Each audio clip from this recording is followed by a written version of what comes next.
Hello hi అండి, welcome to Kranthi cuisine cooking channel. ఈరోజు మనం నాటుకోడి కూర వండుకోబోతున్నామండి. మా అమ్మ చేస్తుంది. టేస్ట్ అయితే స్పైసీగా చాలా బాగుందన్నమాట. చక్కటి విలేజ్ స్టైల్లో కట్టెల పొయ్యి మీద చేయబోతున్నాం. ఇది చాలా బాగుంది. ఇలాగే చూపించిన విధంగా చేసుకోండి, టేస్ట్ అయితే సూపర్గా వస్తుంది. ఇప్పుడు తయారీ విధానం: 1 కేజీన్నర నాటుకోడి కూర. ఇప్పుడు స్టవ్ పై ఒక కడాయి పెట్టేసుకొని దీంట్లో ఒక 4 పావులు ఆయిల్ వేసుకోండి.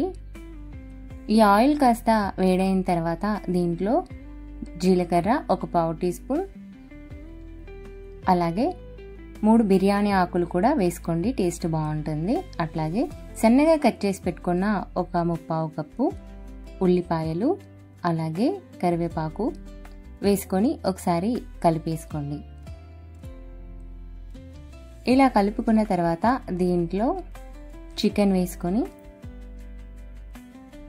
ఒకసారి కలిపేసుకొని మూత పెట్టేసుకోండి. మూత పెట్టేసుకొని ఒక 5 నుంచి 6 నిమిషాల పాటు ఆయిల్లో మగ్గనివ్వండి. ఇలా మగ్గిన తర్వాత దీంట్లో 1 పావు టీ స్పూన్ పసుపు, అలాగే 2 టేబుల్ స్పూన్ల అల్లం వెల్లుల్లి పేస్ట్ వేసుకోండి.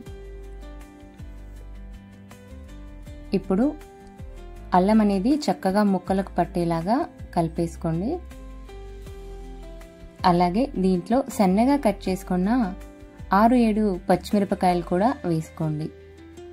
అట్లాగే దీంట్లో 3/4 కప్పు